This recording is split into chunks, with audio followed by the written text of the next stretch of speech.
히브리서 11장을 보면 우리가 믿음으로 어떤 놀라운 일들을 감당할 수 있는지 잘 말씀해 주고 있습니다.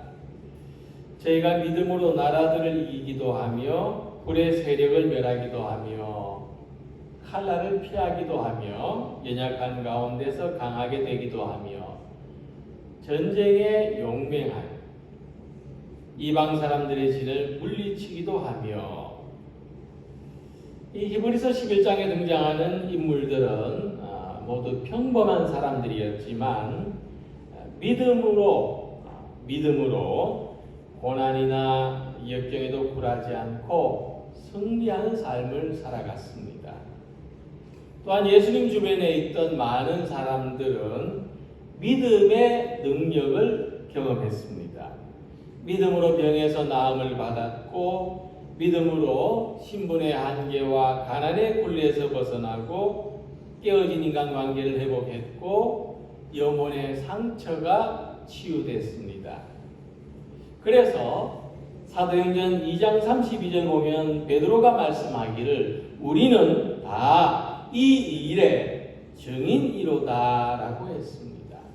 우리는 모두가 믿음의 증인들, 사람이 믿음을 가지면 얼마나 능력 있게 살아갈 수 있는가를 증인되는 사람이라는 말씀입니다. 또 히브리서 12장 2절에 이러므로 우리에게 구름같이 둘러싼 거다한 증인들이 있다고 말씀했습니다. 이 믿음의 증인들은 구름같이 많다 하는 말씀입니다. 자, 이 말씀에서 우리는 믿음 앞에서 두 종류의 삶이 있다는 것을 알 수가 있습니다. 하나는 예수님의 증인으로 살아가는 삶입니다. 예수님을 주님으로 믿고 그 믿음이 주는 삶의 능력을 체험하고 증거하며 살아가는 것입니다. 다른 하나는 예수님의 구경꾼으로 살아가는 삶입니다. 다른 사람들이 체험한 믿음의 능력을 직접 체험하지는 못하고 구경만 하는 것입니다. 증인의 삶에는 믿음의 능력이 나타나지만 구경꾼의 삶에는 믿음의 능력이 나타나지 않습니다. 그래서 우리는 믿음의 증인으로 살 것인지 믿음의 구경꾼으로 살 것인지를 선택해야 됩니다. 믿음은 예수님의 증인으로 살아가는 사람들에게 꼭 필요한 것입니다. 자, 그러면 우리가 어떤 믿음을 가져야 되는가? 무엇을 믿어야 하는가를 생각해 봅니다. 하나님을 믿는 것과 예수님이 하나님의 아들이심을 믿는 것, 또 예수님이 하나님께서 보내신 구세주이신 것을 믿는 것은 모두가 같은 믿음이고 하나의 믿음입니다. 근데 요한일서 5장 12절을 보면 아들이 있는 자에게는 생명이 있고 하나님의 아들이 없는 자에게는 생명이 없느니라고 말씀했습니다. 하나님의 아들로 믿는 믿음이 있는 사람과 예수님에 대한 믿음이 없는 사람이 있다는 말씀입니다. 그러니까 예수님이 가르치신 말씀과 행하신 기적, 예수님이 하신 모든 일들을 보고서도 예수님을 하나님의 아들로 믿지 못하는 사람들이 있었다는 이야기입니다. 그래서 오늘 함께 읽은 말씀을 보면 예수님의 말씀을 듣고 예수님이 병을 고치시고 귀신을 쫓아내시고 죽은 사람을 다시 살리시는 엄청난 기적을 보고서도 믿지 않는 사람들이 있었다는 것을 알 수 있는데 그들은 모두가 예수님의 고향 사람들이었습니다. 이 예수님의 고향 사람들은 누구보다도 예수님을 잘 안다고 생각하는 사람들이었습니다. 하지만 그들이 내가 예수님을 잘 안다고 생각하는 것은 믿음이 아니었습니다. 착각이었습니다. 그래서 본문은 우리가 어떻게 하면 진정한 믿음을 가질 수 있는지 가르쳐 주고 있습니다. 오늘 이 자리에 계신 우리들은 금년 한 해를 살아가는 동안 믿음이 가진 능력을 체험하고 우리 각자의 자리에서 믿음의 증인으로 살아가는 성도들이 되시기를 기원합니다. 오늘 본문의 내용을 보면 사람들에게 천국의 비유를 가르치신 예수님은 고향에 돌아와서 회당에서 가르치셨습니다. 이 고향은 예수님이 나고 자라신 곳입니다. 예수님의 가르침을 듣는 고향 사람들은 깜짝 놀라면서 이렇게 말했습니다. 이 사람의 지혜와 이런 능력이 어디서 났느냐? 사도행전을 보면 예수님의 제자들이 복음을 전할 때에 이와 비슷한 반응이 있었습니다. 그들이 베드로와 요한이 담대하게 말함을 보고 그들을 본래 학문 없는 범인으로 알았다가 이상히 여기며 또 전에 예수와 함께 있던 줄도 알고 있었다 했습니다.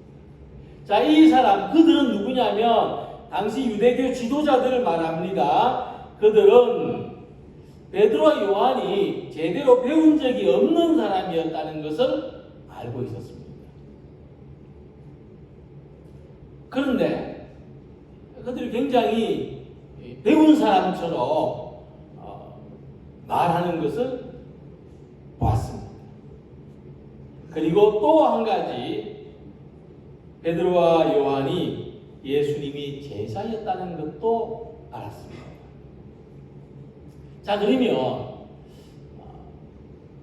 그들이 아는 것을 종합해 볼 때 어떤 결론을 얻을 수 있습니까? 야, 이 사람들이 예수님 제자가 되더니만 이렇게 사람들이 아주 어떤 지식이나 어떤 신앙적인 면이나 인격이나 이런 모든 면에서 아주 훌륭하구나. 이 사람들이 이런 지혜와 능력이 예수님한테서 왔구나. 이런 이제 결론에 도달하는데, 하지만 그들이 아는 것은 믿음에 아무런 도움이 되지 않았습니다. 오히려 믿음을 거부하게 만들었습니다. 사도행전 4장 18절 보면 그들을 불러 베드로와 요한을 불러서 경고하여 도무지 예수의 이름으로 말하지도 말고 가르치지도 말라고 한 것입니다. 이처럼 예수님의 고향 사람들은 누구보다도 예수님을 잘 안다고 생각했습니다. 유대교 지도자들도 베드로와 요한이 예수님의 제자라는 것을 잘 알고 있었습니다. 근데 만약 이들이 예수님을 바르게 알았다면 예수님을 믿고 우리도 예수님한테 배워야 되겠다는 생각을 가져야 옳습니다. 근데 오히려 그들은 알기 때문에 내가 잘 안다고 생각해서 예수님을 믿지도 않고 예수님에 대해서 배우지도 않으려고 했습니다. 이 사실은 그들이 예수님을 안다고 했지만 예수님을 올바르게 알지 못했거나 또는 그들이 예수님에 대해서 아는 것을 부정하고 싶었다는 사실을 증명하는 것입니다. 그래서 철학자 베이컨이라는 사람은 뭐가 우상이냐? 우상은 뭐냐? 잘못된 알미 우상이다 라고 했습니다. 즉 우리가 잘못 알고 있는 것이 우리의 우상이라는 겁니다. 베이컨은 사람들한테는 4가지의 우상이 있다고 했습니다. 첫째는 종족의 우상이다. 공중에 나는 새를 보고 한 사람은 까치라고 하고 한 사람은 까마귀라고 합니다. 어째서 분명히 저 새는 하나인데 어째서 한 사람은 까치라고 하고 한 사람은 까마귀라고 합니까? 사람은 모든 사건이나 현상을 자기 관점에서만 보고 이해하기 때문에 이렇게 잘못된 반응이 나타날 수가 있다 하는 겁니다. 두 번째는 동굴의 우상이라고 했습니다. 사람은 자기가 보고 경험한 것만 알기 때문에 그 이상을 모릅니다. 자라보고 놀라고 나니까 소뚜껑도 잘한 줄 압니다. 그 이상을 모르는 것. 세 번째는 시장의 우상입니다. 시장에서 물건을 주고받는 것처럼 우리의 불완전한 말들이 오가면서 오해가 생기는 겁니다. 잘 알지도 못하고 말한다. 잘 아는 것처럼. 그리고 네 번째는 극장의 우상입니다. 무대 배우들을 보고 환호하는 것처럼 겉으로 드러나는 것만 보고 무분별하게 받아들이는 것이라 했습니다. 그래서 베이컨은 이러한 인식의 오류, 이 우상을 극복해야 된다. 그래야 정확하게 알 수 있다 하고 말했습니다. 그래서 이 베이컨이라는 철학자는 우리가 무엇을 알 때 정확하게 알아야 된다. 정확하게 이해해야 된다 하는 것을 말한 사람이죠. 그래서 우리가 정확하게 아는 것은 믿음에 이르게 하지만 정확하지 못하게 아는 것은 올바른 믿음을 방해하고 우상이 되는 겁니다. 그러니까 참 하나님을 알면 하나님을 섬기는 하나님의 백성, 하나님의 자녀가 되지만 참 하나님을 알지 못하면 우상을 섬기는 사람이 된다는 겁니다. 그래서 우리가 잘못된 인식의 우상에서 벗어나야 됩니다. 우리 믿음에 대해서 어떤 잘못된 인식을 가지고 있습니까? 내가 믿어보기도 했다. 기도도 해봤다. 교회도 오래 다녀봤다. 이런 경험을 가지고 있습니다. 그런데 믿음에 대한 우리의 경험이 진짜가 아니라면 우리는 올바른 믿음으로 나아가지 못합니다. 내가 해봤다는 것 때문에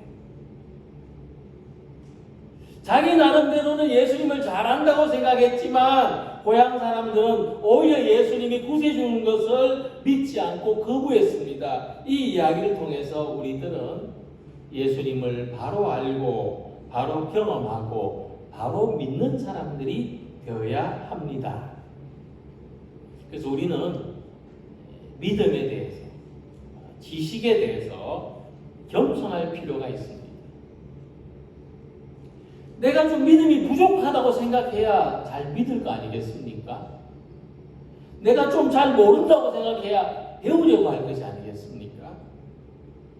금년 한 해 동안 예수님을 바르게 배우고 올바른 믿음 생활을 해서 믿음의 능력을 경험하고 그래서 예수님의 증인으로 살아가는 우리 모두가 되시기를 소망합니다. 두 번째로 우리가 예수님에 대해서 올바른 믿음을 가지려면 예수님을 올바르게 알아야 되겠죠. 우리가 무언가를 알려면 질문이 있어야 돼요. 혹시 이 나무 이름이 뭔지 아십니까? 저도 모릅니다. 왜냐하면 질문을 해본 적이 없기 때문에. 이 나무 이름이 뭐지? 질문을 해본 적이 없습니다. 그러니까 우리가 뭔가를 알려면 질문이 있어야 돼요. 예수님을 알려면 예수님이 누구지? 예수님 어떤 분이지? 질문이 있어야 됩니다. 자, 그래서 이 예수님의 고향 사람들이 질문이 있습니다. 두 번 질문합니다. 이 사람의 이 지혜와 이런 능력이 어디서 났느냐? 질문이죠. 궁금한 겁니다. 이는 그 목수의 아들이 아니냐? 그 어머니는 마리아, 그 형제들은 야고보, 요셉, 시몬, 유다라 하지 않느냐? 그 누이들은 다 우리하고 같이 있지 않느냐? 또 질문합니다. 이 사람의 이 모든 것이 어디서 났느냐? 그들은 예수님의 지혜와 능력이 어디서 왔는지 질문하고 있습니다. 알고 싶다는 거죠. 궁금하다는 겁니다. 그런데 답을 못 얻었어요. 그들은 예수님의 지혜와 능력의 근원을 알지 못합니다. 왜냐하면 예수님의 지혜와 능력은 하나님으로부터 온 것인데 이 고향 사람들은 어디서 답을 얻으려고 했느냐 하면 아버지는 목수고 엄마는 마리아고 그 형제들은 야고보, 요셉, 시몬, 유다 그 누이들 그 친척들인데 내가 그 아버지를 봐도 엄마를 봐도 예수님 그 형제 친척들을 봐도 저런 지혜와 능력을 가진 사람이 없는데 그랬다는 겁니다. 그러니까 그들은 예수님의 지혜와 능력을 예수님의 가족과 친척들에게서 찾아보려고 했기 때문에 답을 얻을 수가 없었습니다. 별이 무엇인지를 알려면 땅을 봐야 되겠습니까? 하늘을 봐야 되겠습니까? 하늘을 봐야 되겠죠. 예수님의 지혜와 능력의 근원이 무엇인 것을 알려면 하나님을 봐야 하는데 그들은 예수님의 가족들을 보고 있었다는 겁니다. 설탕을 처음 맛본 사람은 이것이 어디에서 온 건지 모릅니다. 설탕은 사탕수수에서 왔다 이러면 나무가 무슨 설탕을 만들어내느냐고 믿지 않습니다. 이것은 우리의 이해가 부족하기 때문입니다. 올바른 근원에서부터 시작하지 못하는 것은 믿음에서도 마찬가지입니다.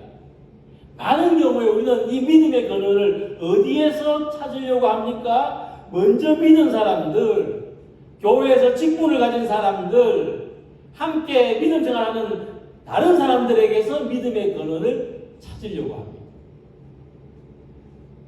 다른 사람들은 예수를 어떻게 믿고 있나? 다른 사람들은 교회를 어떻게 다니고 있나? 다른 사람들은 신앙생활을 어떻게 하고 있는가? 그것이 우리 신앙생활에도 적지 않은 영향을 줍니다. 그런데 다행히 모범이 될 만한 믿음의 식구를 만난 사람은 좋은 도움을 받습니다. 정말 믿음 생활을 하는데 좋은 도움이 됩니다. 그런데 우리가 교회에서 만나는 모든 사람들이 다 모범적이지는 않습니다.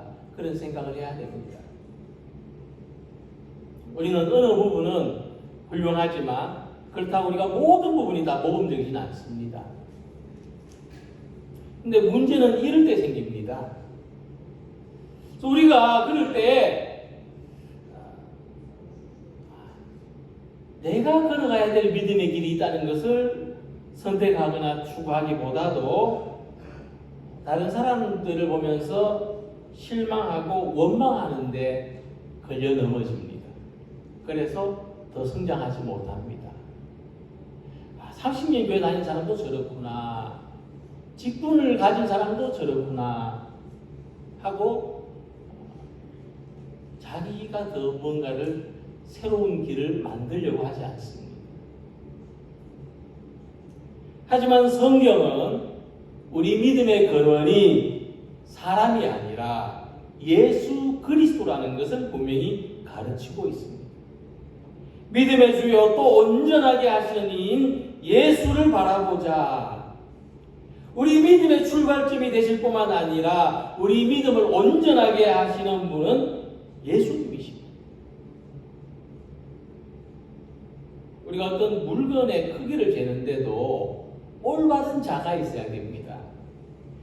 자가 굽거나 휘어져 있으면 100번 재봐도 100번 다 틀리게 나옵니다. 그래서 믿음에도 정확한 기준이 필요합니다. 그 기준이 예수님이라는 것을 말씀하고 있습니다. 그래서 예수님 외에는 우리가 정확한 기준이 될 수 없습니다. 우리는 모두가 예수님을 가리키는 사람들일 뿐이지 예수님이 아니기 때문이죠. 그래서 고향 사람들이 예수님의 지혜와 능력에 놀라긴 했지만 예수님의 가족과 친척을 보고 예수님을 배척했다. 우리하고 별것 다를 게 없는 사람이네 라는 거죠. 그들은 자기들이 가졌던 자가 잘못됐다는 것을 깨닫지 못했습니다. 예수님의 고향 사람들은 예수님의 배경을 잘 알고 있었지만 그 안에서 역사하시는 하나님을 발견하지 못했기 때문에 예수님을 배척합니다. 예수님을 배척했다는 뜻을 우리 성경에 보면은 작은 번호로 해석을 달아놓았는데 이렇게 번역했습니다. 또는 예수로 말미암아 넘어진지라. 예수님 때문에 넘어졌다 이런 말이죠. 예수님 때문에 넘어졌다. 이게 무슨 말입니까? 그들은 자기의 어리석은 생각 때문에 스스로 걸려 넘어졌다 이런 말입니다. 그래서 사도 바울은 갈라디아 교회 성도들에게 이렇게 말했습니다. 어리석도다 갈라디아 사람들아, 예수 그리스도께서 십자가에 못 박히신 것이 너희 눈앞에 밝히 보이거늘 누가 너희를 꾀더냐. 이 갈라디아 교회 성도들도 자기들의 어리석은 생각에 걸려 넘어졌습니다. 바울은 십자가에 달리신 예수님을 바라볼 때 올바른 믿음을 가질 수 있다고 말씀합니다. 그래서 금년 한 해 동안 믿음의 올바른 기준을 가지는 성도들이 되시기를 소망합니다. 사람을 기준으로 삼지 않고 예수님을 기준으로 삼아서 내가 올바른 믿음의 사람, 모범되는 믿음의 사람으로 살아가시기를 소망합니다. 콜럼버스의 달걀이라는 유명한 이야기가 있습니다. 제가 전에도 한번 드렸던 예와 같습니다. 이 탐험가 콜럼버스가 어떤 이야기를 했냐면 지구는 둥글기 때문에 배를 타고 계속 앞으로만 가면 출발했던 자리로 다시 돌아올 수 있다고 했습니다. 그런데 그 시대 사람들은 이런 과학적인 지식이 없었기 때문에 저 바다 끝에는 일자로 보이기 때문에 낭떠러지라고 생각했어요. 저 바다 끝까지 가면 다 떨어져 죽는다 생각했습니다. 그래서 비웃었어요. 한번 가봐라 떨어져 죽지. 그때 콜럼버스가 이 사람들의 이 잘못된 생각을 깨우치려고 주머니에서 달걀 하나를 꺼냈어요. 그러면서 이 달걀을 탁자 위에 세울 수 있느냐 물었어요. 그 사람들이 못 세운다고 비웃었어요. 저자가 배 타고 나가면 한 바퀴 돌 수 있다고 하더니만 정말 돌았구나. 달걀을 어떻게 탁자에 세우냐. 그런데 콜럼버스가요 달걀 아랫부분을 살짝 깨더니 탁자 위에 세웠어요. 그것은 삶은 달걀이었거든요. 생달걀을 그렇게 못하죠. 근데 우리가 한 번도 경험해 본 적이 없다고 해서 불가능하다고 하지 말아야 된다. 얼마나 잘못된 생각입니까? 내가 한 번도 경험해 본 적이 없다고 그건 안 돼. 그러지 말아야 돼. 사람은 자기가 경험하지 않은 것이 불가능하다고 생각하기 때문에 스스로 걸려 넘어진다는 거예요. 그게 자기의 옳음입니다. 만약 우리가 믿음의 능력을 한 번도 경험해 본 적이 없기 때문에 하나님의 능력을 못 믿겠다고 하면 얼마나 안타깝습니까? 내가 한 번도 기도해서 응답받아 본 적이 있기 때문에 난 기도 안 해 라고 한다면 얼마나 안타깝습니까? 그래서 예수님은 고향 사람들이 믿지 않으므로 거기서 많은 능력을 행하지 않으셨다고 했습니다. 마가복음 6장 5절 6절 보면 아무 권능을 행하실 수 없었다 그랬어요. 굉장히 이 표현이 굉장히 사실적으로 와닿습니다. 예수님이 그런 분이 아니신데 사람들이 안 믿으니까 능력을 행할 수 없었다. 이 무슨 말씀이냐면은 우리가 가지는 믿음의 능력은 하나님과 우리 사이의 상호작용이라는 거예요. 믿음의 능력은 내가 믿음이 없는데 하나님이 역사하실 수 없다는 거죠. 하나님과 나하고 상호작용이에요. 믿음의 능력은 내가 가진 믿음의 크기만큼이에요. 내가 요만큼 믿으면 믿음의 능력도 요만큼이고, 내가 이만큼 믿으면 믿음의 능력도 이만큼입니다. 그래서 어떤 사람은 믿음으로 나라들을 이기기도 하고 불의 세력을 멸하기도 하였다. 엄청난 능력이죠. 하나님이 아무리 크게 역사하셔도 믿음이 없으면 알 길이 없습니다. 하나님이 아무리 도와주셔도 믿음이 없으면 그 도움을 받을 수 없습니다. 예수님의 고향 사람들은 믿음의 문을 열지 않았습니다. 그래서 예수님께서 능력으로 역사하시지 않았습니다. 마찬가지로 우리들도 믿음의 문을 열지 않으면 예수님은 우리 안에서 아무것도 하실 수 없습니다. 우리가 예수 믿는 사람이지만 아무 능력이 없는 사람들입니다.